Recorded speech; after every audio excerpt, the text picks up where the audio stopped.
సామెతల గ్రంథం 10వ అధ్యాయం 26వ వచనం. 26వ వచనం నాతో కలిసి. సోమరి తనను పని పెట్టువానికి పండ్లకు పులుసు వంటివాడు, కండ్లకు కాటుకు వంటివాడు అని ఉందా? ఏమని ఉంది? గమనించండి, అందరూ చూడండి. ఒక ఇంటి యజమానుడు ఉన్నాడు, సోమరిపోతుడు కాదు, కష్టపడి పనిచేసేవాడు. అతని పరిస్థితి వేరుగా ఉంటుంది. ఒక ఇంటికి యజమానుడు ఉన్నాడు, ఆ యజమానుడు సోమరిపోతు. ఒక తండ్రికి 2 కొడుకులు ఉన్నారు. ఆ కొడుకులో ఒకడు సోమరిపోతు, కష్టపడి పనిచేయడు. ఒక సేవకుడు ఉన్నాడు, ఆ సేవకుడి దగ్గర సేవ చేసే సేవకులు 10 మంది ఉన్నారు. ఆ 10 మందిలో ఒకళ్ళు సోమరిపోతు. పని తర్వాత విశ్రాంతి ముందు, పని తర్వాత నా నిద్ర ముందు, చదువు తర్వాత నా ఆట ముఖ్యం, పని తర్వాత నా సౌఖ్యం ముఖ్యమని ఏ వ్యక్తి అయినా పని పక్కన పెట్టి సోమరితనంతో సుఖాన్ని ప్రేమించేవాడైతే ఆ కొడుకట తండ్రి జీవితంలో పండ్లకు పులుసు లాంటి వాడు. ఇప్పుడు కంటికి పొగ తగిలింది అనుకోండి, ఏమైపోతుంది? కళ్ళెమ్మటి నీళ్లు దార్లుగా కారుతూనే ఉంటాయి. పండ్లకు పులుసు తగిలింది అనుకోండి, ఆ తర్వాత నోటితో వాడేమి అంటే, ఒక కొడుకు సోమరిపోతుడైతే ఆ సోమరిపోతుడైన కొడుకును బట్టి తండ్రి ఏడుస్తూ ఉంటాడు. సోమరిపోతైన కొడుకును బట్టి తండ్రి ఏడుస్తూ ఉంటాడు. ఒక సేవకుడు సోమరిపోతుడైతే వాళ్ళ యజమానుడు, వాళ్ళ నాయకుడు ఏడుస్తూ ఉంటాడు. భర్త సోమరిపోతుడైతే, భార్య తీసుకొచ్చే కష్టం మీద బ్రతికేవాడైతే, గత్యంతరం లేక అమెరికా కాదు గనక కలిసి కాపురం చేస్తుంది. అమెరికా అయితే అది అమెరికా కాదు గనక గత్యంతరం లేక కలిసి కాపురం చేస్తుంది. ఒక భర్త సోమరిపోతుడైతే, ఒక కొడుకు సోమరిపోతుడైతే, ఆ సోమరిపోతు కొడుకు తల్లిదండ్రులకు పట్టెడు అన్నం పెట్టలేని పండ్లకు పులుసు వంటి వాడిగా మారిపోతాడు, కళ్ళకు పొగలాంటి వాడిగా మారిపోతాడు. అందుకని బైబిల్ సెలవిస్తుంది కదా, పని యందు శ్రద్ధ కలిగిన వాడు ఐశ్వర్యవంతుడవుతాడని, పని యందు శ్రద్ధ కలిగిన వాడు ఏలుబడి చేసేవాడు అవుతాడని, పని యందు శ్రద్ధ చూపని సోమరి వెట్టి పనులు చేసేవాడిగా మిగిలిపోతాడు అని దేవుని యొక్క వాక్యం ఉంటుంది. ఎవరినో ప్రక్కన పెట్టండి, మనం ఆరాధించే మన దేవుడు ఉన్నారు కదా, 6 దినములు తన పని యావత్తు చెప్పాలి, తన పని యావత్తు సంపూర్తి చేసి తన పనుల నుండి విశ్రమించెను గనుక 7వ దినం అది పరిశుద్ధపరచబడింది, ఆశీర్వదించబడింది. బిడ్డలారా, నీ బ్రతుకులో మొదటి 6 దినాలు ఉంటే 7వ దినం నీకు తెలియకుండానే నిన్ను వెంబడించేటట్లుగా దేవుడు కృప చూపిస్తాడు. ఓ మంచి భక్తి కలిగిన యవనస్తుడు ఉన్నాడు, పీజీ చదువుకున్నాడు, మంచి చదువుకున్నాడు. కానీ చదివిన చదువుకు తగిన ఉద్యోగం రాలేదు. చదువు పూర్తయింది, 2-3 రోజులు ఉద్యోగం కొరకు ట్రై చేశాడు, చాలా భక్తి కలిగినాడు. ఉద్యోగం రాకపోయేసరికి దగ్గరే ఒక 2 వీలర్ మెకానిక్ షాప్ ఉంటే ఆ మెకానిక్ దగ్గరికి వెళ్ళి, అయ్యా మీ మెకానిక్ షాప్లో నాకు ఏదైనా ఒక చిన్న పని ఇవ్వండి, ఉద్యోగం చేస్తాను అంటే, ఆ మెకానిక్ షాప్ అయినా అన్నాడట, బాబు నువ్వు పీజీ చదివేవురా, నీ చదువు నాకు తెలుసు, ఇంత పెద్ద చదువు చదువుకున్నావు, నువ్వు ఎక్కడేం పని చేస్తావు, చదువుకున్నబడి కష్టపడటం నీకు రాదు. ఒకవేళ నీలాంటి వాడిని నేను పనికి పెట్టుకుంటే నా కళ్ళకు పొగలాంటి వాడు అయిపోతావు, నా నోటికి పులుసు లాంటి వాడు అయిపోతావు, నిన్ను పెట్టుకుంటే నాకు జీతం దండగే కానీ ఉపయోగం ఏముండదు, నువ్వు ఇంత చదువుకొని ఈ మెకానిక్ పని ఏం చేస్తావు, వద్దు అన్నాడట. వెంటనే ఆ పీజీ చదువుకున్న భక్తి కలిగిన అబ్బాయి అన్నాడట, సార్ ఒక్కరోజు నాకు పని ఇవ్వండి, జీతం ఇవ్వద్దు, నేను పని చేస్తా, నా పని మీకు నచ్చితేనే పనిలో పెట్టుకొని, నా పని మీకు నచ్చకపోతే, వీడు చదువుకున్నవాడు నాజుగ్గా ఉంటాడు, కష్టపడ్డావు, వీడి వలన నాకు దండగా అని మీకు అనిపిస్తే వెరీ నెక్స్ట్ ఆ రాత్రికి చెప్పేయండి నేను రాను అన్నాడట. ఇంత అభ్యర్థనగా చెప్తున్నాడు కదా, ఎందుకు కాదనాలని చెప్పి, ఓకే బాబు వచ్చి పని చేసుకో అన్నాడట. మొదటి రోజు సమయానికి వచ్చాడు, అప్పగించబడిన ప్రతి పని బహు నీట్గా క్లీన్గా సాయంత్రం వరకు పనిచేశాడు. పని అయిపోయిన తర్వాత సార్ రేపు పనికి రమ్మంటారా అన్నాడు. ఆ యజమాని అన్నాడట, నా దగ్గర పనిచేసే మెకానికులు, సీనియర్ మెకానికులు కూడా నీకులాగా బాధ్యతగా పనిచేసేవాడు లేడు, నీలాంటి బాధ్యత కలిగిన వాడు పనిలో ఉండటం అది నాకు నా సంస్థకి ఆశీర్వాదం, నువ్వు పనిచేయి అన్నాడట. అట్లా 1 నెల, 2 నెలలు, 3 నెలలు అట్లా పని చేసుకుంటూ వెళ్తున్నాడట. 4 నెలల తర్వాత ఆ భక్తి కలిగిన దైవ సేవకుడికి దేవుడు ప్రత్యక్షమై మాట్లాడాడట.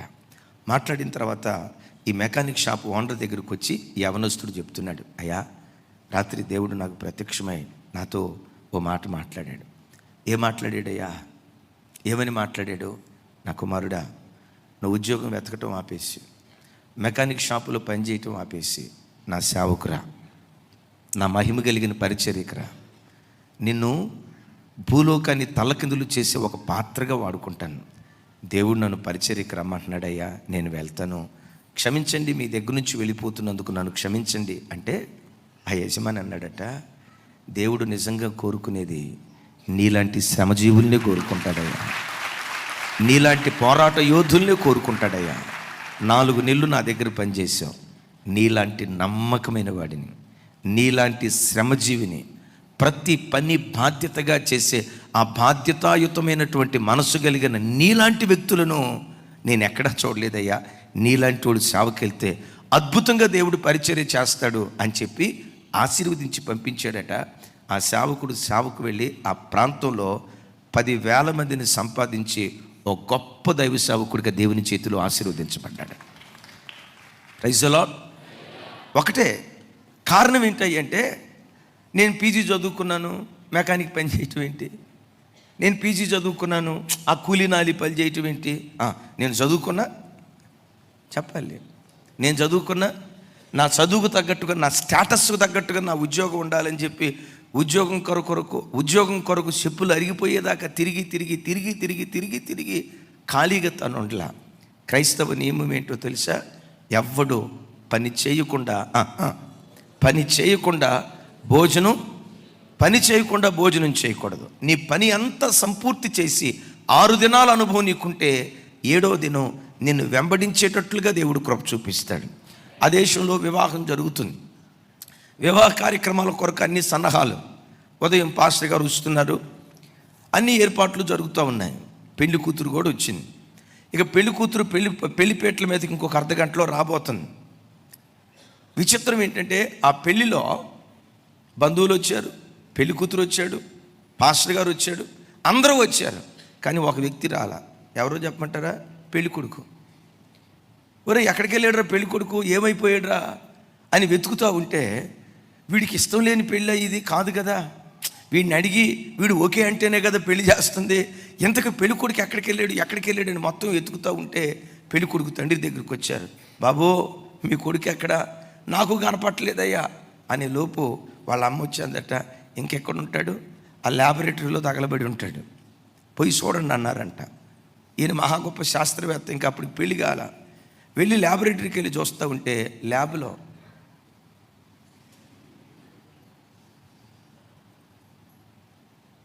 ఎవరో తెలుసా? Thomas Alva Edison. రేయ్ ఏంట్రా ల్యాబొరేటరీలో ఉన్నావు? సైంటిస్ట్ డాడీ, ల్యాబొరేటరీలో ఉండకపోతే ఎక్కడుంటాను?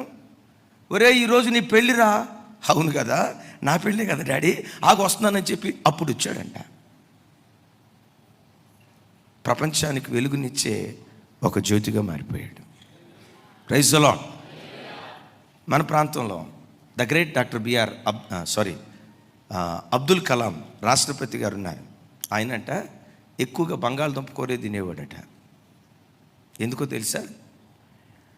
తొందరగా వండుకుని ముగించే కార్యక్రమం ఏ కూరకు ఉంటుంది అంటే బంగాళదుంపకు ఉంటుంది. రోజుకొచ్చి 16 గంటలు చదువుకునేవాడంట. 16 గంటలు నిద్రపోయేవాడు కాదు, సరిగా వినండి, 16 గంటలు నిద్రపోయేవాడు కాదు, రోజుకొచ్చి 16 గంటలు చదివేవాడట. వాక్యం వింటున్న బిడ్డలారా, లేఖనం అంటుంది, ఏలయనగా దేవుడు తన పనులన్నీ ముగించి, తన పనులు సంపూర్తి అయిన తర్వాత, చూడండి మరొకసారి ఆ మాట, తన పనులు సంపూర్తి అయిన తర్వాత తన పనుల నుండి విశ్రమించిన. చప్పట్లు కొడుతూ ప్రభు వారికి స్తోత్రాలు చెప్దాం. హెబ్రీయులకు రాసిన పత్రిక 4వ అధ్యాయం 10వ వచనం.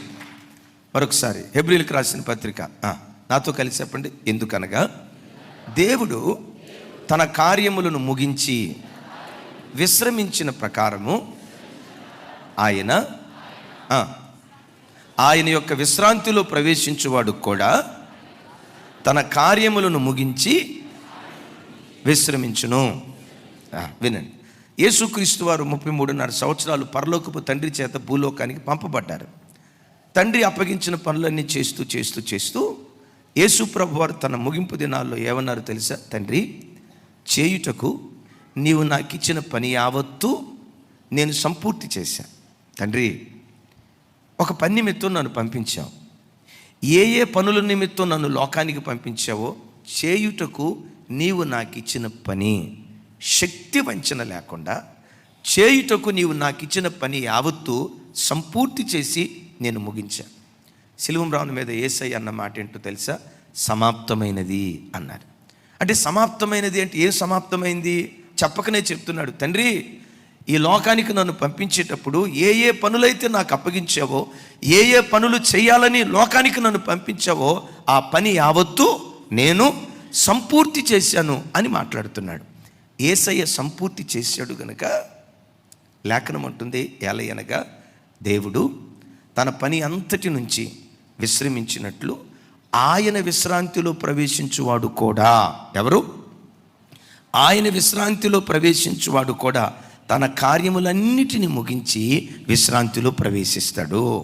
Praise the lord.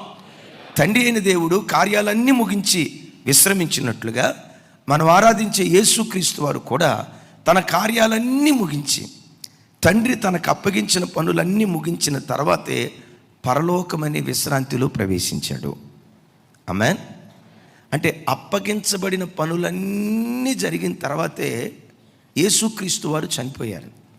అప్పగించబడిన కార్యక్రమాలు బాధ్యతలన్నీ నెరవేర్చిన తర్వాతే పరలోకం ఆయనను ఆహ్వానించింది. మీ అందరితో నేను చెప్పే మాట ఏంటంటే, యేసయ్యను తండ్రి అయిన దేవుడు లోకానికి ఒక ఉద్దేశ ప్రకారం పంపించినట్లుగా నిన్ను నన్ను కూడా ఒక ఉద్దేశ ప్రకారం తన మహిమ కొరకు దేవుడు మనందరినీ ఈ లోకానికి పంపించాడు. ఆమేన్. పంపించిన ఆ దేవుడు ఏం చేస్తాడో తెలుసా? ఆయన నీకు అప్పగించిన కార్యాలన్నీ నువ్వు సంపూర్తిగా నెరవేర్చే వరకు, మరణం నీ దగ్గరికి వచ్చినా, రోగం నిన్ను పలకరించడానికి వచ్చినా, సమస్యలు నిన్ను ముంచేయడానికి వచ్చినా, ఆయన సంకల్పం నీ మీద నెరవేరే వరకు ఏవి నిన్ను తాకకుండా వాటన్నిటి మధ్యలో సజీవుడిగా దేవుడు నిన్ను నిలవబెడతాడు. నిన్ను మరణం ఎప్పుడు తాకిద్దో తెలుసా? ఈ లోకాన్ని ఎప్పుడు విడిచిపెట్టి వెళ్ళిపోతావో తెలుసా? రోగం వచ్చినందుకు కాదు, హార్ట్ ఫెయిల్ అయినందుకు కాదు, మరొకటేదో మరణకరమైన వ్యాధి సంభవించినందుకు కాదు. నీవు ఈ లోకాన్ని విడిచిపెట్టే ఆఖరి గడి ఏదయ్యా అంటే, ఎప్పుడైతే నీ పని పూర్తి అవుతుందో అప్పుడే ఈ లోకాన్ని విడిచిపెట్టి ప్రభు దగ్గరికి వెళ్ళే భాగ్యం దేవుడు మనకిచ్చును గాక. కొన్ని సందర్భాల్లో చూడండి, విమాన ప్రయాణాలు సరదాగానే ఉంటాయి. కానీ విమానం ఎగిరిన తర్వాత మాత్రం భూమికి ఆకాశానికి మధ్యలో గాలిలో అది వేలాడేటప్పుడు జరిగే ఒక విచిత్రం ఏంటంటే, మామూలుగా ఉన్నప్పుడు సాఫీగానే వెళ్ళిపోద్ది. ఈ మేఘాలు వచ్చినప్పుడు ఉంటుంది చూసారా? మేఘాలు వచ్చినప్పుడు విమానానికి మేఘాలు స్పీడ్ బ్రేకర్లు. ఎప్పుడైతే మేఘం తాకిందో ఆకాశంలో, భూమికి ఆకాశానికి మధ్యలో ఎప్పుడైతే విమానాన్ని మేఘాలు తాకాయో విమానం అంతా ఏమైపోద్దో తెలుసా? ఎట్లా వణుకుతుంది. విమానం అట్లా వణికిందో లేదో కూర్చున్న ప్రజలందరి గుండెలు వణుకుతూ ఉంటాయి. రోడ్డు మీద బస్సు చెడిపోతే పక్కన పెట్టుకొని ఆపి బాగు చేసుకోవచ్చు. ఆకాశంలో విమానం చెడిపోతే చెప్పండి. కొన్నిసార్లు విమాన ప్రయాణంలో ఎట్లయిపోద్ది. కొన్నిసార్లు ఏమనిపిస్తుందో తెలుసా? ఇదే ఆఖరి రోజు, ఇక సోరారం వెళ్ళేది ఉండదేమో, వీళ్ళ మొఖాలు చూసేది ఉండదేమో, నా పిల్లలకు వాక్యం చెప్పే అవకాశం ఉండదేమో, ప్రభువా ఇటు నుంచి ఇటేనేమో, ఆకాశం కూడా పరలోకానికి కాస్త దగ్గరే కదా, ప్రభువా చాలా తొందరగానే వెళ్ళిపోతామేమో అని అనిపిస్తుంది. అట్లాంటి పరిస్థితి వస్తుంది. చెప్తా, మీరు నమ్మండి, మ్యాక్సిమం పాసెంజర్లు అందరూ భయపడతా ఏమైపోద్దో అని గుండెలు గడగడ కొట్టుకులాడుతూ ఉంటే ఆ విమానంలో, అంటే నాకు భయం లేదని నేను చెప్పను, కానీ భయం లేదా అంటే భయానికి మించిన నిరీక్షణ ఒకటి ఉంది. ఆమెన్.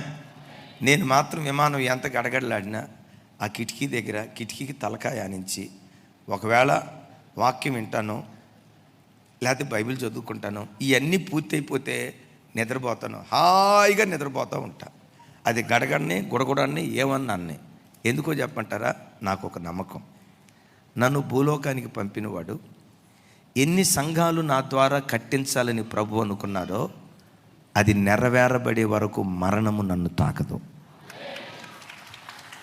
ఎన్ని లక్షల మందికి దేవుని వాక్యం ప్రకటించాలని దేవుడు ఉద్దేశించాడో చూడండి, ఎన్ని లక్షల మందికి దేవుని వాక్యం ప్రకటించాలని దేవుడు ఉద్దేశించాడో ఆయన సంకల్పం నెరవేరే వరకు, ఆయన కార్యాలు పూర్తి చేసే వరకు విశ్రాంతిలో ప్రవేశించడానికి అవకాశం లేదు. విశ్రాంతిలో ప్రవేశించడానికి దేవుడు ఎప్పుడు అవకాశం ఇస్తాడంటే, రైట్, ఇంతమంది సేవకులను తయారు చేయాలి, దేవుడు ఉద్దేశించాడు. ఆ కార్యం సఫలమైన తర్వాత ఇన్ని వేల సువార్త కూడికలు ఎమాన్యుయల్ మినిస్ట్రీస్ ద్వారా మీరు ఏర్పాటు చేయాలి. ఎస్, ఆ కార్యం సంపూర్తయిన తర్వాత ఇన్ని లక్షల మంది ప్రజలకు నువ్వు వాక్యం ప్రకటించాలి, మీ మినిస్ట్రీస్ ద్వారా వాక్యం ప్రకటించాలి అని దేవుడు ఉద్దేశించాడు కదా. ఆ కార్యం పూర్తయ్యే వరకు విమాన ప్రయాణాలు, విమాన ప్రమాదాలు ప్రాణాన్ని తీయలేవు. కరోనా ఏమీ చేయలేదు.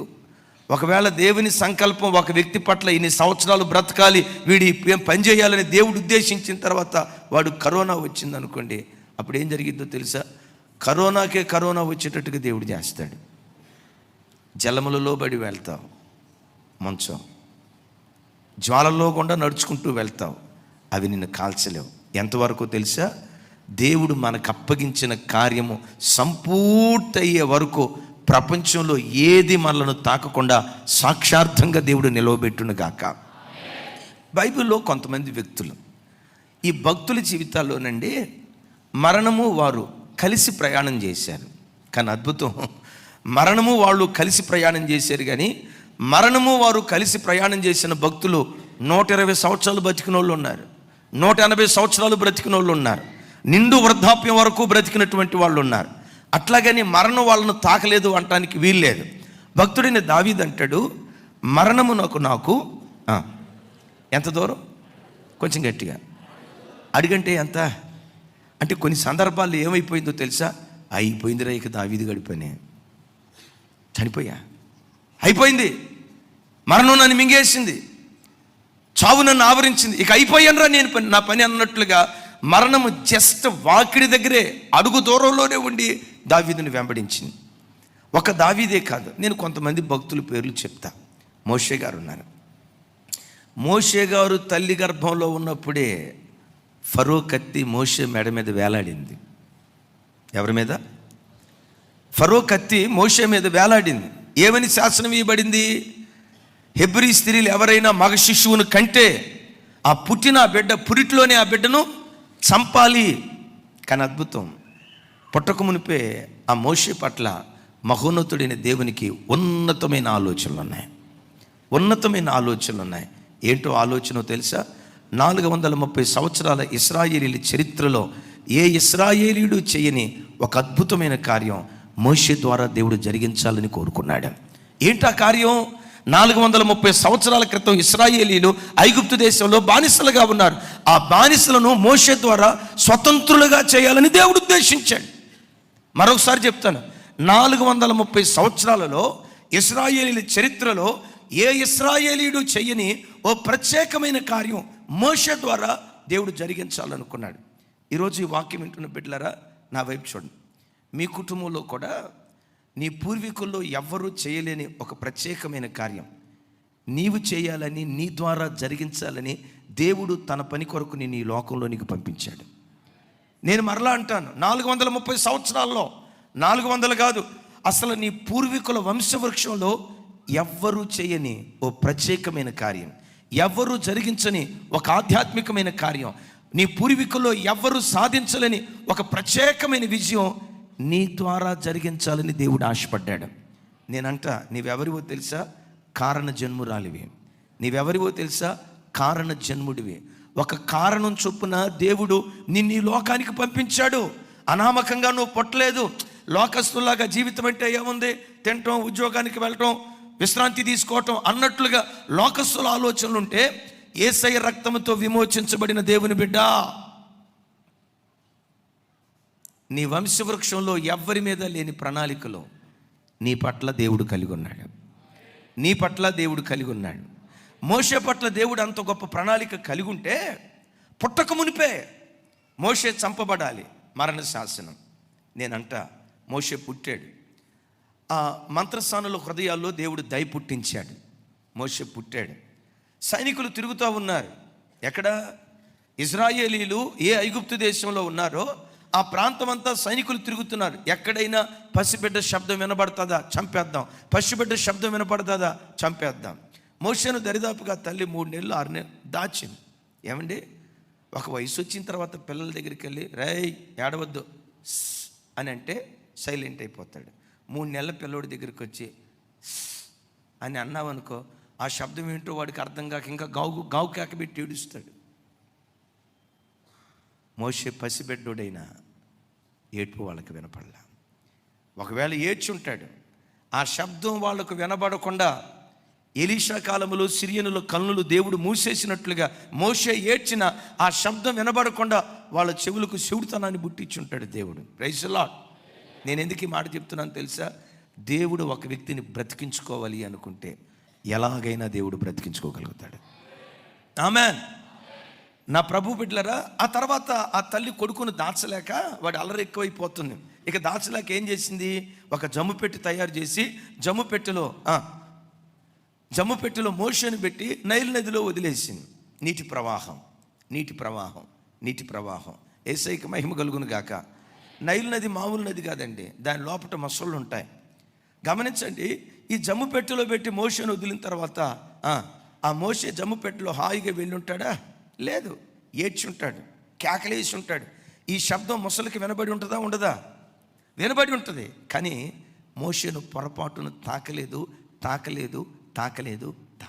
Praise the lord. ఒకవేళ అలా కాకపోయినా ఈ అలల తాకిడికో ఇంకో దానికో మోషే ఆ జలాల్లో మునిగిపోవాల్సింది. మునిగిపోలేదు. ఎందుకో తెలుసా? ఒక్కటే, మోషే చేయవలసిన కార్యాలు కొన్ని దేవుడు ముందుగానే సిద్ధపరిచాడు.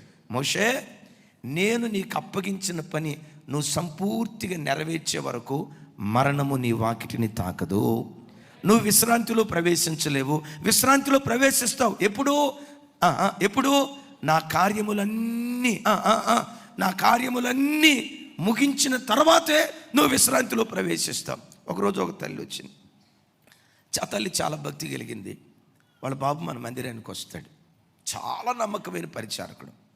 నేనంట, అపోస్తులైన పౌలు వారికి తిమోతి ఎట్లాగో, అపోస్తులైన పౌలు వారికి అకుల ఎట్లాగో, మన మందిరంలో ఆ తమ్ముడు అట్లా. మేము ఎంత పరిచర్య చేస్తామో మందిరంలో ఆ బిడ్డ అంత పరిచర్య చేస్తాడు. నేను కొన్నిసార్లు మన సేవకుల పిల్లలకి చెప్పేటప్పుడు, మనం పడే కష్టం కంటే మన విశ్వాసులు పడే కష్టం చూడండి రా. వాళ్ళు డ్యూటీలకు వెళ్తారు, 8 గంటలు 10 గంటలు ఉద్యోగం చేస్తారు. ఉద్యోగం అయిపోయిందంటే చాలు, వెంటనే సరాసరి మందిరానికి వస్తారు. ఏ పరిచర్య ఉందని 4-5 గంటలు మందిరంలో పరిచర్య చేసి ఆ తర్వాత వెళ్తారు. ఇలాంటి పిల్లలు చాలామంది ఉన్నారు. అయితే ఆ తమ్ముడు చాలా భక్తి కలిగిన వాడు, బాగా పరిచర్య చేస్తాడు. అయితే అద్భుతం ఏంటంటే, ఎంత పరిచర్య చేసినా ఎంత గుర్తింపు కూడా దేవుని కృపను బట్టి కోరుకోడు. ఒకరోజు వాళ్ళ తల్లితో పాటు వచ్చాడు. నేను అమ్మా, మా సంఘానికి ఒక మంచి బిడ్డను కని మా చేతులకి ఇచ్చావమ్మా. ఈ బిడ్డ సేవకులుగా మేము చేసే సేవ కంటే ఇంకెక్కువ పరిచర్య చేస్తాడమ్మా. ఇలాంటి మంచి బిడ్డను కని మాకు ఈ పరిచర్యకు వరంగా నువ్వు ఇచ్చినందుకు నీకు కృతజ్ఞతలు తల్లి, నీ గర్భం ధన్యమగును గాక అని అన్న. ఆ తల్లి కళ్ళెమ్మ నీళ్ళు పెట్టుకుని ఏమందో తెలుసా? అయ్యా, ఈ బిడ్డ పుట్టినప్పుడే వీడు చచ్చిపోవలసినోడు, చావు గోతులో నుంచి దేవుడు బ్రతికించింది ఈ ఇమ్మాన్యుయేల్ పరిచర్యలో ఒక నమ్మకమైన పరిచారకుడిగా బ్రతకటానికి దేవుడు బ్రతికించాడు అన్న మాట వింటే నా ఒళ్ళు నెక్కర పొడుస్తుందయ్యా, రోమాలు నెక్కర పొడుస్తున్నాయ్యా. అమ్మ, చనిపోవలసిన బిడ్డ అంటున్నావేంటి? నా కొడుకు జీవితం, మోషే జీవితం ఎలాంటిదో నా కొడుకు జీవితం కూడా అలాంటిదేనయ్యా అంది. ఏంటమ్మా, మోషే జీవితం ఎలాంటిదో నా కొడుకు జీవితం అలాంటిది అంటున్నావేంటి అని అన్నాను. ఆ తల్లి చెప్తుంది, నా బిడ్డ 1977 సంవత్సరంలో పుట్టాడయ్యా.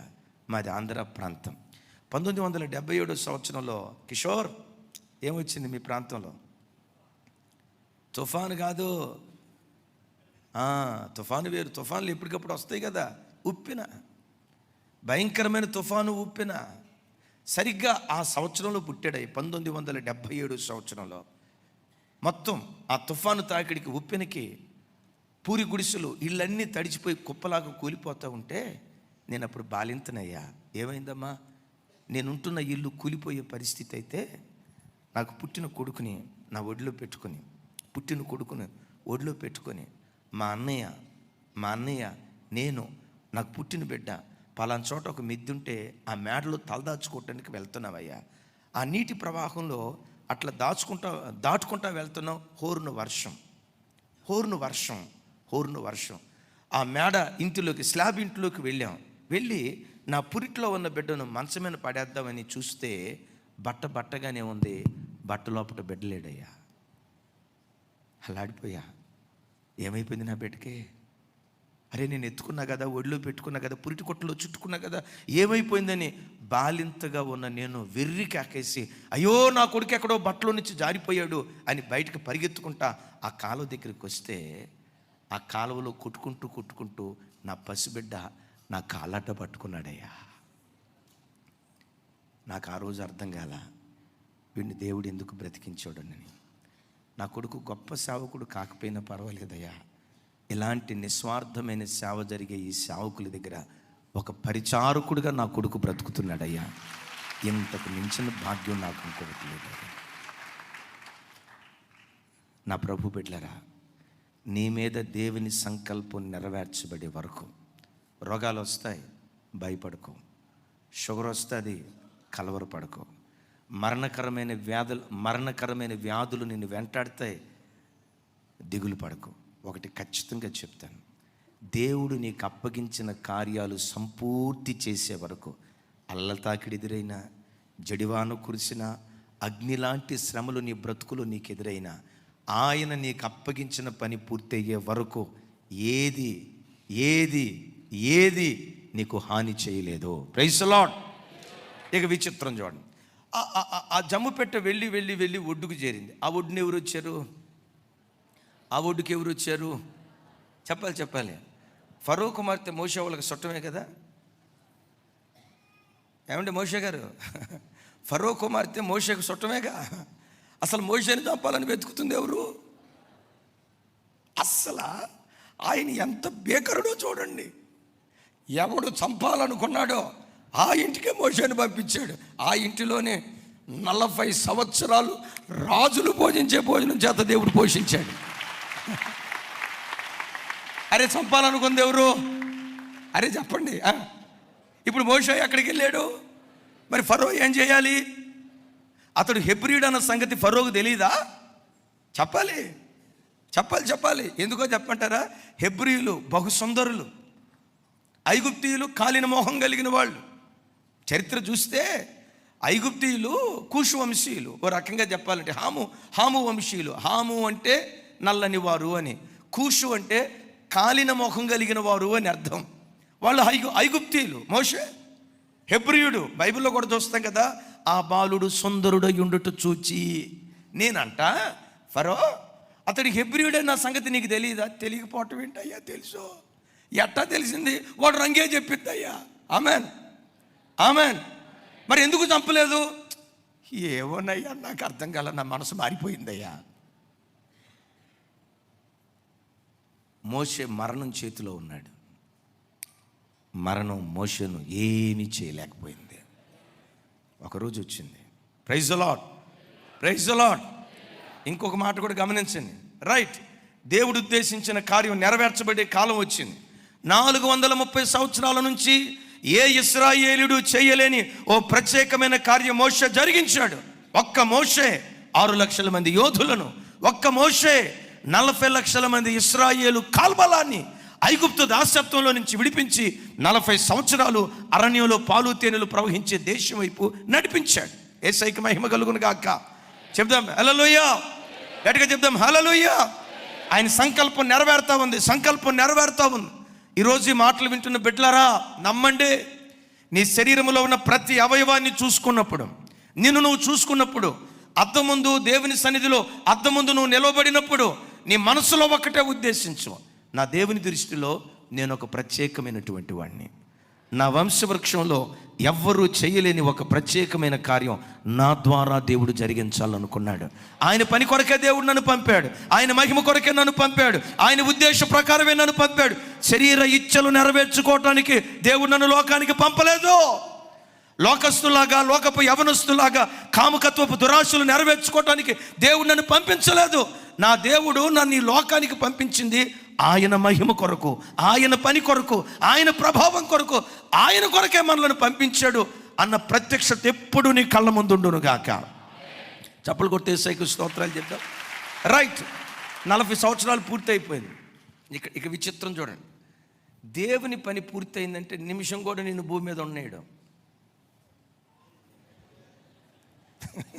ఇదొక విచిత్రం. మళ్ళా ఆయన పని పూర్తయిందంటే, ఇప్పుడు ట్యాబ్లెట్ ఉందండి, ట్యాబ్లెట్ ఉంది, ట్యాబ్లెట్కి మ్యానుఫ్యాక్చరింగ్ డేట్ ఉంటుంది, సౌండ్ పెంచాల.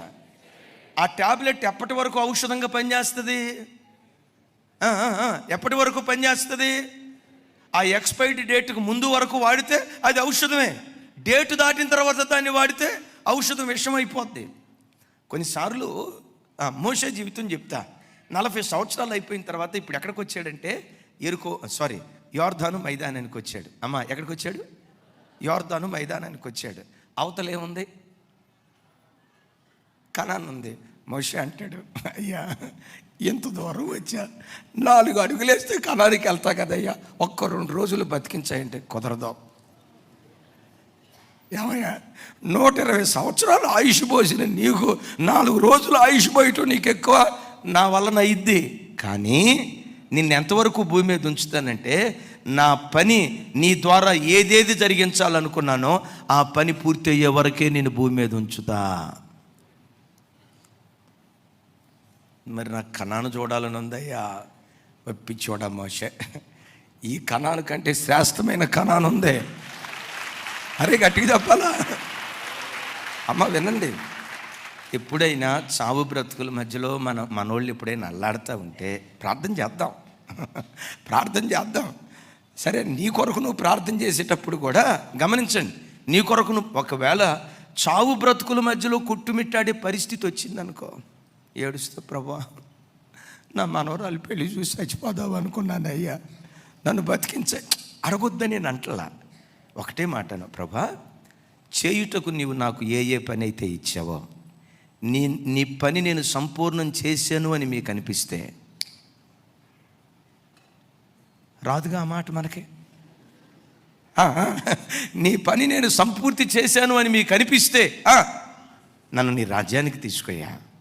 నీ పనికి నేను భూమి మీద ఏమేమి చేయాలో, నా పట్ల మీకున్న ఉద్దేశాలు ఏవేవైతే ఉన్నాయో అవన్నీ నేను నెరవేర్చాను అని మీకు అనిపిస్తే నీ రాజ్యానికి తీసుకొయ్యా అని, నన్ను బ్రతికించయ్యా అని ప్రార్థన చేసేదానికంటే నీ చిత్తమే సిద్ధించునుగాక అని ప్రార్థన చేయటం మనకు మేలు. ఒక్కళ్ళు కూడా ఆమె నల్లా బతుకమ్మ వద్దని దేవుడు. అయితే ఒకటి చెప్తా, దేవుడు నీకు అప్పగించిన పనులు కొన్ని ఉన్నాయి, వాటిని నెరవేర్చే వరకు ఏది, ఎవరు, ఏ రోగం, ఏ ప్రమాదం పొరపాటున నిన్ను మింగలేదు. తన కార్యాలన్నీ చెప్పాలి తన కార్యాలన్నీ కొంచెం గట్టిగా, తన కార్యాలన్నీ ముగించిన తర్వాత విశ్రమించాడు ఆయన. భూమి మీద దేవుడు నీకు అప్పగించిన కార్యాలన్నీ ముగించిన తర్వాతే విశ్రాంతిలోకి ప్రభు మనలను చేర్చుకొనును గాక. ఓ సందర్భంలో 600 మంది స్నేహితులు దావీదును చంపాలని, మానవ భాషలో చెప్పాలంటే రౌండప్ వేశారు. దావీదుకు పుట్టినప్పటి నుంచి అసలు దావీదు గారు అన్నాడు కదా, మరణము నాకు అడుగు. దావీదు మీదకి సింహం వచ్చింది. నేను అనుకుంటా దావీదు మీదకి సింహం వచ్చింది. సింహాన్ని చూసి దావీదు బారిపోలా, సింహం మీదకి వెళ్ళాడు, మేకపిల్ల జీల్చినట్లుగా జీల్చాడు. Praise the lord. నేను అడుగుతా, మనమే ఒంటరిగా దావీదులాగా ఎక్కడో ఏకాంతంగా ఉన్నాం, అప్పుడే గనక సంసోను మీదకి సింహం వచ్చినట్టుగా, దావీదు మీదకి సింహం వచ్చినట్లుగా నీ మీదకి వస్తే నీ ఫీలింగ్ ఏంటి? అట్లాంటి ఊహలకు పొరపాటును మమ్మల్ని తీసుకెళ్ళొద్దయ్యా. ఆ ఊహే చెప్పండి, ఆ ఊహే. కానీ నీకు ఉండాల్సిన నిబ్బరం ఏంటో తెలుసా? సింహం నా ఎదుటున్నా, సంసోను ఎదుట సింహం ఉంది, దావీదు ఎదుట సింహం ఉంది. దానియేలైతే ఏకంగా సింహం కాదు, చెప్పాలి. కానీ అద్భుతం చూడండి, సింహాల భవన్లో కూడా ఎంత హాయిగా ఉన్నారంటే వాళ్ళ ఆలోచన ఏంటో తెలుసా? దేవుడు మాకు అప్పగించిన పనులు, భూమి మీద మేము చేయాల్సిన కార్యక్రమాలు, అవి మేము 100% జరిగించే వరకు, సంపూర్తి చేసే వరకు ఈ సింహాలు మమ్మల్ని ఏమీ చేయలేవు, వాటి నోళ్లను దేవుడే మోయిస్తాడు. అయితే ఇక్కడ గమనించండి, సింహపు బోన్లో పడకుండా దేవుడు కాపాడడం వల్ల ఇక్కడ ఒక విచిత్రం చూడండి. రోగం రాకుండా కాపాడడం. అయ్యా షుగర్ రాకూడదు అని అన్నావా? మరి తినే తిండికి షుగర్ రాకపోతే ఏం వస్తుంది చెప్పండి? ప్రభా బీపీ రాకూడదు అంటావు, రైట్, వస్తుంది. ఎందుకు? ఉప్పు లేకపోతే మనకు ముద్ద దిగదు, ఆ ఉప్పుతో పాటు మొక్క లేకపోతే ముద్ద దిగదు. వినండి, అయితే అంట, సింహం నీకున్న షుగరు, సింహం నీకున్న బీపీ షుగరు, ఏ వ్యాధి ఉన్నా దేవుడు నీకు అప్పగించిన పని పూర్తి చేసే వరకు అవి నీ ఒంటిలో ఉంటాయి, కానీ వాటి నోళ్లను దేవుడు మోయిస్తాడు. ఈ మాటిని అవునా అన్నా, అట్టయితే రేపటి నుంచి ఫుల్గా స్వీట్ తింటాను, అట్లాంటి పుణ్యం కట్టుకోవద్దు. ప్రసంగిలో కూడా ఇంకొక మాట ఉంటుంది, దేవుడు నియమించిన ఆయుష్కాలం పూర్తి చేసుకోక మునిపే కొంతమంది తన ఆయుష్ను ముగించుకుంటూ ఉంటారంట. అట్లా ఉండొద్దు. Praise the Lord. నువ్వు తినే ప్రతి తిండిలో, ప్రభా నా ఆహార విషయంలో జాగ్రత్త తీసుకుంటా, ఎందుకో తెలుసా? ఎక్కువ సంవత్సరాలు బ్రతికి ఎక్కువగా మీ పని నేను చేయాలి అని అనుకున్నంత మాత్రాన్ని ఎక్కువ సంవత్సరాలు ఏం బతకమండోయి. వింటున్నారా? 400 మంది, సరే 400 మందికి ముందు గొలియాతు వచ్చాడు, ఏమీ చేయలేకపోయాడు. ఇక మీరు ఎరుగుదురు, అనుదినము సౌలు దావీదును వెంటాడుతూ వచ్చాడు. అయితే బైబిల్లో రాసి ఉంటుంది, యెహోవా సౌలు చేతికి దావీదును అప్పగించలేదు, దేవుడు తప్పిస్తూ వచ్చాడు. ఇన్ని అపాయాల నుంచి తప్పించిన తర్వాత 600 మంది ప్రాణ స్నేహితులు రౌండప్ చేశారు. చెప్పండి, వాళ్ళ చేతిలో ఏమున్నాయి? రాళ్ళు ఉన్నాయి. రాళ్ళు పట్టుకొని దావీదు మీద రువి చంపాలి అనుకున్నారు. అక్కడ బైబిల్లో రాయబడిన అద్భుతమైన మాట ఏంటో తెలుసా? అయితే దావీదు దేవుడైన యెహోవాను బట్టి ధైర్యము తెచ్చుకొనెను. ఏం తెచ్చుకున్నాడు? ఎవరిని బట్టి? దేవుడైన యెహోవాని బట్టి ధైర్యం తెచ్చుకున్నాడు. ఏంటి ఆ దేవుని బట్టి తను తెచ్చుకున్న ధైర్యం? సమూయేలు ప్రవక్త ద్వారా దేవుడు ఒక మాట మాట్లాడాడు, దావీదా నువ్వు యెహోవాకు బహుప్రియుడు, హృదయానుసారుడివి. సమూయేలు ద్వారా దేవుడు సౌలు తర్వాత దేవుడు నిన్ను రాజుగా అభిషేకించాడు, నీ చేతులకు రాజ్యాన్ని అప్పగిస్తాడు, నీవు రాజు అవుతావు, నీ పిల్లలు రాజులు అవుతారు అని దేవుడు వాగ్దానం చేశాడు కదా. ఇప్పుడు 600 మంది తన చుట్టూతా నిలబడి రాళ్ళు పట్టుకొని చంపాలనుకుంటున్నప్పుడు అప్పటికి దావీదు రాజు అయ్యాడా? చెప్పాలి. అప్పటికి రాజు కాలేదు. గొర్రెల కాపరిగా సౌలు చేత తరమబడుతున్నాడు. వాగ్దానం ఏముంది? నువ్వు రాజు అవుతావు, రాజ్యాన్ని పరిపాలన చేస్తావు, నా ద్వారా నీ కార్యాలు ఇట్లా జరుగుతాయి అని దేవుడు బయలుపరిచాడు కదా. ఇప్పుడు ఇది జరగకపోయేసరికి దావీదు ఏమనుకున్నాడు తెలుసా? నేను చనిపోతా, కానీ ఎప్పుడు తెలుసా? దేవుడు నాకు ఇచ్చిన మాట నెరవేర్చబడిన తర్వాత నేను చనిపోతా. ముగించబడిద్ది నా దినం, ఏదో ఒకరోజు ముగించబడిద్ది. కానీ భూమి మీద నేను కొన్ని కార్యాలు జరిగించాలని నా దేవుడు ముందుగా ఉద్దేశించాడు కదా. ఒక చోట అంటాడు, బలియు అర్పణయు నీవు కోరలేదు కానీ నాకొక దేహమును నీవు అమర్చితివి, ఇదిగో నీ చిత్తం చేయటానికి నేను వచ్చాను అంటూ దావీదు అంటాడు, అయ్యా నా పట్ల నీకు కలిగిన తలంపులు బహువిస్తారములై ఉన్నాయి, వాటిని లెక్కించేదని అనుకుంటున్నా సముద్ర తీరమందలి ఇసుక రేణువుల కంటే అవి విస్తారంగా ఉన్నాయి. నా ప్రభు బిడ్డలారా, నీకు తెలుసా, నేను దేవుడు భూమి మీదకి పంపించేటప్పుడు ఎన్నెన్నో ప్రణాళికలు నీ పట్ల దేవుడు కలిగి ఉన్నాడు, ఎన్నెన్నో వ్యూహాలు నీ పట్ల దేవుడు రచించాడు. నిన్ను కన్న తల్లికి నీ మీద అంత గొప్ప ప్రణాళిక ఉందో లేదో నాకు తెలియదు, కానీ నీకు జన్మనిచ్చిన తండ్రికి నీ మీద నీ గొప్ప ఉద్దేశాలు ఉన్నాయో లేవో నాకు తెలియదు. కానీ ఒకటి ఖచ్చితంగా చెప్తాను, నీ తల వెంట్రుకల కంటే విస్తారమైన తలంపులు నీ పట్ల దేవుడు కలిగి ఉన్నాడు. Praise the Lord. ఇవన్నీ దావీదు పట్ల జరిగిన తర్వాత 70వ సంవత్సరంలో మంచి ముదిమొచ్చిన తర్వాత ఈ చిత్రం చూడండి, దేవుడు నిర్ణయించిన కాలం వచ్చే వరకు సౌలు ఏం చేయలేకపోయాడు, ఎలుగుబంటి ఏం చేయలేకపోయింది, సింహం ఏం చేయలేకపోయింది, అన్నిటికి మించి గొలియాతు ఏం చేయలేకపోయాడు. నా ప్రభు బిడ్డలారా, ఎప్పుడు ఈ లోకాన్ని విడిచిపెట్టి మన విశ్రాంతిలో ప్రవేశిస్తామా అంటే తన కార్యములను ముగించిన తర్వాత వాళ్ళు విశ్రాంతిలో ప్రవేశిస్తారు అని బైబిల్లో మనం చూడగలుగుతున్నాం. యేసయ్యకి మహిమ కలుగును గాక. పేతురు వారిని చెరసాల్లో వేశారు. యేసయ్యకి మహిమ కలుగును గాక. ఎక్కడేశారు చెప్పండి? ఏవని మరణశాసనం జారీ అయింది అంటే అప్పటికి యాకోబు భక్తుడు చంపబడ్డాడు. హేరోదు చేత కత్తివాత చేత చంపబడ్డాడు యాకోబు భక్తుడు. సేమ్ అదే time very next few days తర్వాత పేతురు వారిని చెరసాల్లో వేశారు. ఎవరో ఆయన చెవులకు చెప్పి ఉంటారు, బాబు రేపు పస్కా పండుగ రాబోతుంది కదా, యేసుక్రీస్తు వారు పస్కా పండుగకు ముందు ఎట్లా వధించబడ్డాడో, ఇంకా పస్కా గొర్రె పిల్లగా పస్కా బలి పశువుగా సాయంకాలం 3 గంటలకు నీ దేవుడు ఎలా వధించబడ్డాడో నీవు కూడా అలాగే పస్కా బలి పశువుగా వధించబడబోతున్నావు అని చెప్పారు. ఇక తెల్లారితో నువ్వు చచ్చిపోబోతున్నావు. ఈ వార్త పేతురు గారు విన్నారు. చెరసాల్లో పడ్డాడు. చెరసాల్లో ఉన్న పేతురు గారు ఏం చేశాడు చెప్పండి? కొంచెం గట్టిగా గడ్డం కింద చేయి పెట్టుకుని, ఏమి రామయ్యా ఆలోచిస్తున్నావు, ఏమి రామయ్యా అని గడ్డం కింద చేయి పెట్టుకుని, నా భార్య ఏమైపోద్ది, నా కూతురు ఏమైపోద్ది, నా సంసారం ఏమైపోద్ది, ఇంత కూడా ఆలోచించాల. జైలుకి వచ్చాడు. ప్రభా సేవలో తిరిగి బాగా అలిసిపోయానయ్యా, వాళ్ళు ప్రార్థన వీళ్ళు ప్రార్థన, వాళ్ళు మా కొరకు ప్రార్థన చేయండి, వీళ్ళు కూడా వీళ్ళంతా అబ్బాయి ఇసుకుపోయానయ్యా. అంటే ఇసుకుపోవటం కాదు, అలిసిపోయాను ప్రభా నాకు విశ్రాంతినివ్వాలనే ఈ జైలు ఇచ్చేవి నాయన అని దిండుందో లేదో నన్ను అడగొద్దు, దుప్పటుందో లేదో కూడా గాఢ నిద్రలోకి వెళ్ళాడంట. ఎంత గాఢ నిద్రలోకి వెళ్ళాడో తెలుసా? దేవదూత గదిలోకి దిగొస్తే ఆహా భలే దర్శనం నాకు కలుగుతుంది అనుకున్నాడు. దేవదూత వచ్చి పేతురు అనుకుంటున్నాడు. దేవదూత దర్శనంలో నన్ను పేరు పెట్టి పిలుస్తున్నాడు. పేతురుని లేపాడు దేవదూత. లేచాడు. కలలో లేచాను అనుకున్నాడు. దేవదూత అట్లా బయటికి వెళ్తా ఉంటే తలుపులు వాటంతటా అనుకున్నాడు పేతురు, ఒరే ఇదేదో అల్లావుద్దీన్ అద్భుత దీపంలాగా ఉంది, ఎర్ర సముద్రం 2 పాయలు అయిపోయినట్లు, యోర్దాను ఏకరాశిగా నిలిచినట్లు ఈ గేటు భలే తెలుసుకుందే, దర్శనంలో ఇదంతా భలే జరిగిందే అని అనుకుంటా ఉన్నాడు. గమనించండి పేతురు, అంత హాయిగా నువ్వు ఎట్లా నిద్రపోతున్నావయ్యా? నా దేవుడు నాకు ఒక ప్రవచనం ఇచ్చాడు. పేతురు, నువ్వు సంఘానికి స్తంభంగా ఉంటావు, ఈ బండ మీద నా సంఘాన్ని కడతాను. పేతురు, నువ్వు చనిపోతావు, కానీ ఎప్పుడు చనిపోతావో తెలుసా? ముసలివాడివైన తర్వాత నువ్వు నా దగ్గరకు వస్తావు.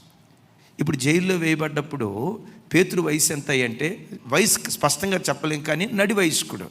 యేసయ్య ఎప్పుడు చనిపోతానని చెప్పాడు? వృద్ధాప్యానికి, ముసలివాడివైన తర్వాత నువ్వు చనిపోతావు అన్నాడు. ఎవరో సైనికులు వచ్చి అన్నారు, ఇదిగో బాబో హేరోదు రాజు నువ్వు చచ్చిపోతావు అన్నాడు. పేతురు అని అంటాడు, నేను చచ్చిపోను, హేరోదు రాజు నేను చంపుతాను అన్నాడు. పొరపాటున మరణం నా దగ్గరికి రాదు, హేరోదు రాజు నువ్వు చచ్చిపోతావు అన్నాడు అని అంటే ఇక పేతురు ఆగి అప్పుడు నోరు తెరిచి ఉంటాడు. హేరోదును రాజుగా చేసిన రాజు ముసలోడైన దాకా నువ్వు బతుకుతావు అన్నాడు. ఆ రాజు ఎక్కడున్నాడు? పరమందు ఆసీనుడైనటువంటి దేవుడు. ఆ రాజు నాకు చెప్పిన మాట ఏంటంటే, నిండు ముసలితనం వచ్చే వరకు మరణము నిన్నేమీ చేయలేదు, కానీ మరణం మాత్రం అడుగు దూరంలో నిన్ను వెంటాడుతుంది. ప్రైజ్లో మరణం అడుగు దూరంలో వెంటాడిన ప్రభు బిడ్డలారా, ఆయన సంకల్పం నీ పట్ల ఏమేమైతే ఉందో ఆయన కార్యాలు సంపూర్తి చేసే వరకు ఏది నిన్ను తాకదు. ఇందాక చెప్పే కదా, ఆయన పని పూర్తి అయిందా, బతికించమన్నా దేవుడు బతికించడు. Praise the lord. గట్టిగా హల్లెలూయా. వీటన్నిటికంటే నా ప్రార్థన, యేసయ్య మాట్లాడిన మాట, పౌలు వారు మాట్లాడిన మాట మనం చనిపోయే ఆఖరి క్షణాల్లో మన నోట దేవుడు ఉంచునుగాక. పేతురు గారి జీవితం అయిపోయిన తర్వాత జీవితం అట్లా కొనసాగుతూ ఉండగా పౌలయ్య సేవకు వచ్చాడు. పౌలయ్య సేవకు వచ్చినప్పుడు ఓ పట్టణానికి వెళ్ళాడు. ఆ పట్టణంలో ప్రజలంతా వచ్చి రాళ్ళు రువ్వి చంపేశారు. అక్షరార్థంగా చెప్పాలంటే పౌలు వారు చనిపోయాడు. అంతియోకియా నుండి యూకొనియా నుండి యూదులు వచ్చి లుస్త్రాలో ఉన్న పౌలును రాళ్ల వర్షం కురిపించి చంపేశారు. బైబిల్లో రాయబడిన మాట, చనిపోయాడు అని అనుకొని తాడు కట్టి పట్టణపు వెలుపలికి ఈడ్చుకొని వెళ్ళిపోయారు. అందరూ అనుకున్నారు పౌలు చనిపోయాడని. నా ప్రభు పెట్టారా, ఇక చనిపోయాడు అని అనుకొని పౌలును వదిలేసి వెళ్ళిపోయారు. విచిత్రం చూడండి, చుట్టూతో శిష్యులు అట్లా నిలవబడి ఉన్నారు. వాళ్ళు ప్రభుని స్తుతించారో ప్రార్థన చేశారో అంత వివరం రాయబడలేదు. కానీ బైబిల్లో రాయబడిన మాట ఏంటో తెలుసా? చచ్చిపోయాడు అని అనుకున్న వ్యక్తి సజీవుడిగా లేచి నిలబడి, ఇదిగో దెర్బేకు ప్రయాణమై వెళ్దాం, రెడీ చేయండి, రేపు పొద్దునే వెళ్దాం అన్నాడు. వీళ్ళకి అర్థం కాక, అయ్యా నువ్వు చచ్చిపోయావు అనుకున్నాం కదా, ఇక నీ దినం ముగించబడింది అనుకున్నాం కదా, ఏంటి మరలా? నా ప్రభు పెట్టారా, 14వ అధ్యాయంలోనే పౌలు వారు చనిపోయాడు అనుకున్నారు. అపోస్తల కార్యాలు మొత్తం ఎన్ని అధ్యాయాలు? థ్యాంక్ యూ అమ్మ, బతికించారు. 28 అధ్యాయాలు. పౌలు వారు సేవకు వచ్చింది 9వ అధ్యాయంలో. అంటే అప్పటికి సుమారుగా 4 అధ్యాయాల పరిచర్య జరిగించాడు అంతే. చనిపోయాడు అనుకున్న వ్యక్తి 14వ అధ్యాయం నుంచి 28వ అధ్యాయం వరకు, అంటే ఇంకెన్ని అధ్యాయాలు? 14 అధ్యాయాల సుదీర్ఘ పరిచర్య జరిగించాడు. యేసయ్యకి మహిమ కలుగును గాక. మరోసారి చెప్దాం, యేసయ్యకి మహిమ కలుగును గాక. చనిపోయాడు అని అనుకున్న వ్యక్తి సజీవుడికి లేచి నిలబడ్డాడు. చాలామంది పాస్టర్ గారి జీవితాల్లో యేసన్న గారి గురించి మేము వింటూ ఉండేవాళ్ళం. చనిపోయాడు రా అయ్యగారు, తండ్రి గారు ప్రభు దగ్గరికి వెళ్ళారు అని శనివారం అనుకునేవాళ్ళట. ఇక తెల్లారితే ప్రభు దగ్గరికి వెళ్తారు. అద్భుతం. ఆదివారం అవటం, శుభ్రంగా స్నానం చేసి తెల్ల బట్టలు వేసుకొని దేవదూతలాగా స్టేజి మీదకి వచ్చి సింహంలాగా గర్జిస్తూ వాక్యం చెప్పేవాళ్ళట. వాక్యం అంతా అయిపోయిన తర్వాత రెస్ట్ అనేవాడంట. రేయ్, దేవుడు నాకు అప్పగించిన పని పూర్తి అయ్యే వరకు ఈ డయాలసిస్ వ్యాధి నన్ను ఏమీ చేయలేదురా. 2 కిడ్నీలు పాడైపోయిన సజీవుడిగా బ్రతికించడానికి దేవుడు శక్తి కలిగిన వాడు. Praise the Lord. అమ్మా, అయ్యా నా వైపు చూడు, నీకు కొన్ని బాధ్యతలు ఉన్నాయి. ఈ బాధ్యతలు ముగించకుండానే నేను చచ్చిపోతానేమో, భయపడకు. నా జీవితంలో జరగాల్సిన కొన్ని కార్యాలు జరగకుండా ఈ రోగం నన్ను మింగేస్తుందేమో, కలవరపడకు. నీ కార్యాలన్నీ ముగించి ఆ రోజు వచ్చే వరకు మరణము వాకిటి దగ్గరున్న ఏ దినానికి కావలసిన ఆయుష్ ఆ దినానికి దేవుడు పోస్తూనే ఉంటాడు. ముగింపు. మన జీవితం ఎలా ముగించబడాలంటే, ఎలా మన జీవితం ముగించబడుతుందో ప్రభువులో ఉంటే, ఈ మాట బాగా గమనించండి, ప్రభువులో ఉంటే మన జీవితం ఎలా ముగించబడుతుందో అపోస్తులైన పౌలు వారు తిమోతికి ఉత్తరం రాస్తూ అంటాడు. చూడండి ఆ మాట. తిమోతి 4వ అధ్యాయం 6-7 వచనాలు నేను చదువుతాను, నాతో కలిసి చెప్పండి. నేను ఇప్పుడే పానార్పణముగా పోయబడుచున్నాను, నేను వెడలిపోవు కాలము, చదువుచున్నా, కాలము సమీపమై ఉన్నది. నాతో కలిసి చెప్పండి. మంచి పోరాటము పోరాడి తిని, నా పరుగు కడముట్టించి తిని, విశ్వాసమును కాపాడుకుంటుని, ఇక మీదట నా కొరకు నీతి కిరీటం ఉంచబడినది. ఆ దినమందు నీతిగల న్యాయాధిపతి అయిన ప్రభు అది నాకు మాత్రమే కాకుండా తన ప్రత్యక్షతను అపేక్షించు వారందరికీ అనుగ్రహించును. చప్పలు కొడితే యేసయ్యకు స్తోత్రాలు చెప్దాం. 7వ వచనం, చప్పలు కొడుతూ స్తోత్రాలు చెప్దాం. పౌలు వారు ఇస్తున్న స్టేట్మెంట్, ఇక చనిపోయే ఆఖరి క్షణాలు, తాను ప్రభు దగ్గరికి వెళ్ళబోయే ఆఖరి క్షణాలు. ఏమంటాడు తెలుసా? మంచి పోరాటము పోరాడా. ఆ తర్వాత మాట, అసలు మాట అంటాడు, నా పరుగు, ఇంగ్లీష్లో ఏమని రాసి ఉంటుందో తెలుసా? ఐ ఫినిష్డ్ మై కోర్స్ అని రాసి ఉంటుంది. I finished. ఇప్పుడు 10వ తరగతి దాకా హై స్కూల్లో చదువుతాం. 10వ తరగతి చదువు పూర్తయిన తర్వాత హై స్కూల్లో ఉంటామా? మరి కాలేజీకి ఎందుకు వెళ్తున్నావు, హై స్కూల్ ఎందుకు వదిలిపెట్టావంటే ఐ ఫినిష్డ్ మై, చెప్పాలి. అట్లా పౌలు అంటాడు, ఐ ఫినిష్డ్ మై కోర్స్, నా పరిచర్యను సంపూర్తి చేశాను, నేను పానార్పణంగా పోయబడ్డాను, విశ్వాసాన్ని కాపాడుకున్నా, నా పరుగును అమ్మాట చూపించుతాడు. నా పరుగును, మరొకసారి నా పరుగును, ఇంకొకసారి చెప్పాలి, నా పరుగును, విశ్వాసాన్ని కాపాడుకున్నా, నీతి కలిగిన న్యాయాధిపతి నా కొరకు పరలోకములో నీతి కిరీటాన్ని దాచిపెట్టి ఉంచాడు. అంటే నేను మీతో చెప్పే మాట ఏంటంటే, నీకు అప్పగించిన పని నువ్వు 100% నెరవేర్చే వరకు, ఆ పని పూర్తయ్యే వరకు ఏది నిన్నేమీ చేయలేదు. Praise the Lord. ఆయన పని పూర్తయిన తర్వాత మాత్రం నిశ్చయంగా దేవదూతల గణముతో కలిసి ప్రభు వచ్చి, లాజరు చనిపోయినప్పుడు లాజరుని తీసుకెళ్ళటానికి ఎవరు వచ్చారు? ధనవంతుడు చనిపోయినప్పుడు ధనవంతుని తీసుకెళ్ళటానికి ఎవరు వచ్చారు? మన దైవ సేవకురాలు చెప్తున్నారు, యమభటుడు అంట దున్నపోతు మీద వచ్చాడట. బైబిల్లో యమభట్లు దున్నపోతులు లేవు, కానీ చెప్తున్నాను, ధనవంతుడు చనిపోతే ధనవంతుని తీసుకెళ్ళటానికి ఎవరు వచ్చారో మనకు అంత తెలియదు. కానీ విచిత్రం చూడండి, ఈ పేద లాజరు చనిపోతే తన కాలం పూర్తి అయిపోయింది, దేవదూతలు దిగొచ్చారు, ఆయన పరలోకానికి తీసుకుని వెళ్ళారు. Praise the lord. ఒకే మాట్లాడగం, దేవా ఈ భూమి మీద నీవు నాకు ఏ పనులు అప్పగించావో వాటన్నిటినీ సంపూర్ణంగా నెరవేర్చే కృప నాకు దయచేయి. నా చిత్తం నెరవేర్చబడకూడదు, నా జీవితంలో నీ చిత్తమే జరిగించునుగాక.